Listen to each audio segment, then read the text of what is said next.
No matter how careful and vigilant you are on the keto diet, eventually your weight loss can taper off and eventually stop.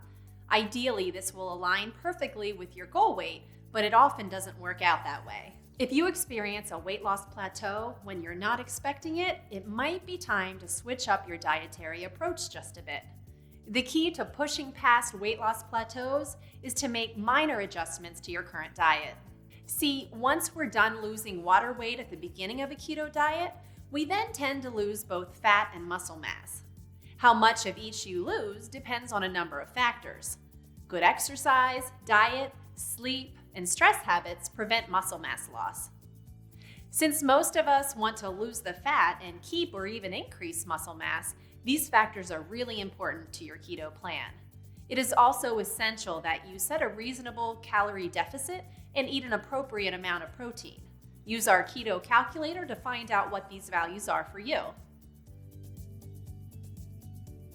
One of the culprits of weight loss plateaus is your body decreasing its total daily energy expenditure. Sometimes, if we over-restrict calories, our bodies regulate and decrease our energy expenditure as a way to increase our resilience and longevity. Another reason is that as you lose weight, your body will have a new maintenance calorie set point. And as your calorie deficit percentage decreases, your weight loss rate will slow down. This cycle will continue until your previous calorie deficit becomes the amount of calories you need to maintain weight. That's when you stop losing weight.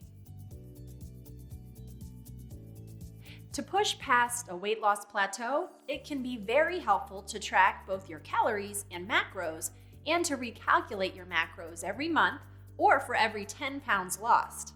Each time you recalculate, reduce your calorie deficit a bit so that the diet is easier to maintain and your metabolic rate doesn't rapidly slow down. If you restrict calories too much, you might cause your brain's body weight defending processes, which we mentioned before, to kick in at full force, and this can slow your progress. Our video, Macros and Keto Calculator, will guide you through this integral part of your keto toolkit. You also want to be sure that you're eating the optimal amount of protein. Not enough protein means losing muscle mass and experiencing more hunger and cravings, while too much can decrease ketone production and increase your reliance on sugar burning.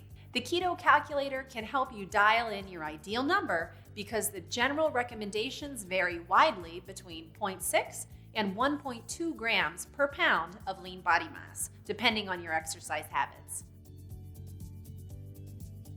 Other strategies like intermittent fasting and short-term fat fasts have helped people bust through weight loss plateaus as well. An intermittent fast is when you restrict yourself to a specific eating window, which allows your body to go into its fasting state and burn more fat and ketones for fuel. A common strategy is to eat only 2 or 3 meals in an 8-hour window. For instance, between 11 a.m. and 7 p.m. Most people choose to skip breakfast and have a larger lunch and dinner. For more information about IF, read over the article Intermittent Fasting on a Keto Diet on RuledMe. A fat fast is when you eat mostly fat and restrict your calories significantly for between 2 and 4 days. The lack of carbs and protein will deplete your glycogen stores quicker and increase ketone production.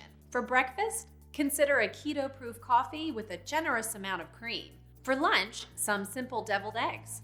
And for dinner, canned sardines mixed with mayonnaise. For more info and a sample 3-day plan, see the RuledMe article Using the Fat Fasting Technique. Another important factor to consider is if food sensitivities may be stalling your weight loss. Common food allergies and sensitivities like dairy and gluten can stand in the way of your weight loss goals. If you're having trouble losing weight and you suspect that dairy or gluten could be to blame, it might be worth trying a dairy-free ketogenic diet or cutting out all gluten, including that found in low-carb processed foods. For more info on going dairy-free, see the article Guide to Going Dairy-Free on a Ketogenic Diet on RuledMe. Consistency is also key. Even one cheat day can take a long time to recover from, and water weight may come back. Stay on top of tracking your carbs and your macros, which will help prevent plateaus too. For support, answers to frequently asked questions, recipes, and more, use RuledMe as your go-to resource for all things keto.